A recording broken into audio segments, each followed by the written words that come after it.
Mahalo and welcome back. I'm John Stark from MacTheMovieGuy.com, your favorite blind film critic, and today I'm going to talk about Lilo and Stitch.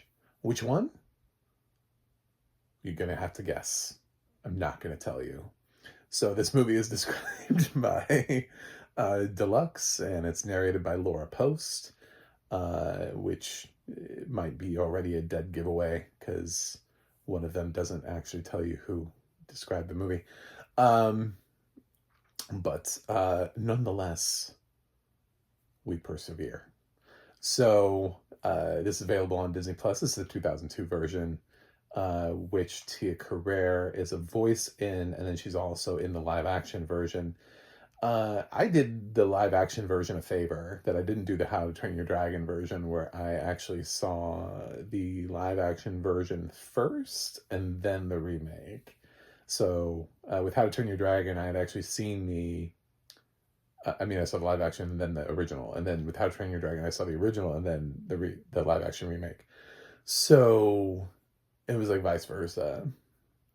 So without Lilo and Stitch being fresh in my mind, the original, the live action version was allowed to breathe a little bit more and live on its own.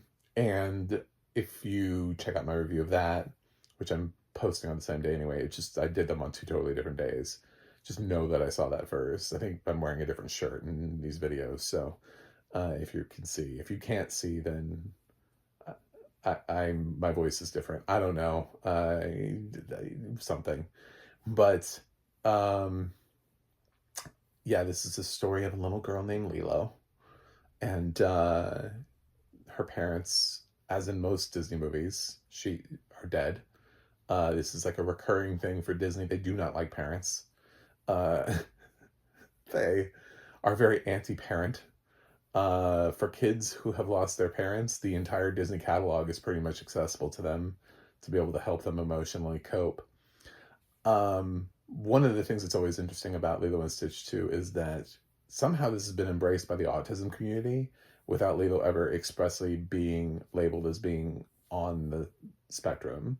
So people are just picking up vibes from Lilo and Stitch and using it to identify with that. So this is considered one of the more positive representations of autism out there without actually explicitly being that. And this one also is made in 2002. What happens is Me Too happened, and we've just become more aware of things, and I know people are gonna be like, cancel culture. So the live action movie does have some Elvis stuff in it, but not necessarily quite to the extent the animated cartoon does. There's just more Elvis present in this. And it also has like the moment where Bubbles literally points at Stitch and tells him to be a model citizen, which has Lilo then say the line, Elvis was a model citizen. Cool. And then she tries to teach Stitch to be like Elvis. That's gone from the live action movie. The whole Elvis being a model citizen thing is out the window.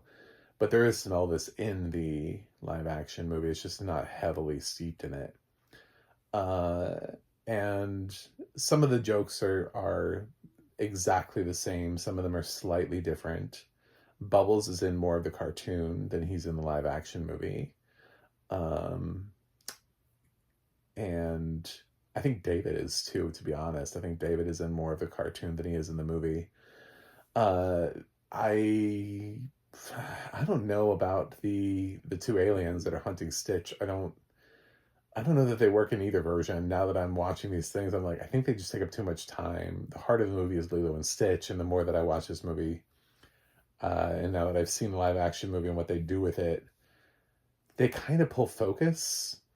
I love this cartoon and I've seen it. This is probably, I call films desert island movies if I love them to a point where they're basically like comfort movies for me and I would take them. This is bordering on that for me. This is somewhere between my 5th and 7th time, if I had to ballpark it, watching Lilo and Stitch, the animated version.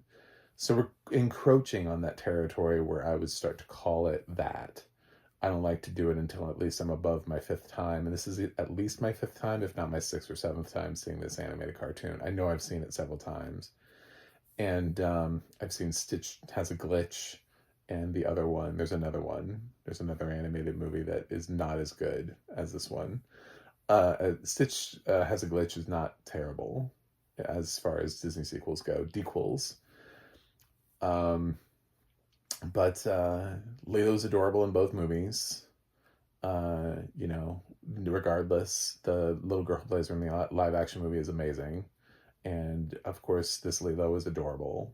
They both need hugs. They're just perfectly cast, perfectly well done. And I remember in the animated cartoon, although it's not explicitly said in the audio description so much, one of the cool things that helped Lilo and Stitch is that Lilo is a lot closer to Stitch's height. And I don't know how they play that in the live action movie. But yeah, so I rewatched this again, and now I get to put a review on it so that it can be on the tomato meter and everybody can know how much more I like the animated version than the live action version, which I still gave a fresh score to. Check out the review and you'll get the nuance of that. This one is just sort of me breezing over a film I've seen 5 to 7 times and trying to be like, well, what was the magic like? I don't know what the magic was like. I just remember in 2002, Disney had a couple of like misses at this point. Like Atlantis didn't really work for me. I don't really love that movie. Dinosaur didn't really work for me. I didn't really love that movie. So we were waiting for something, and Lilo and Stitch came around, and it was a big hit for them, and Stitch is now part of the brand, and everybody does the Ohana means family, family means nobody gets left behind. Now we all know what Ohana means. So Stitch has become like a brand ambassador for Disney.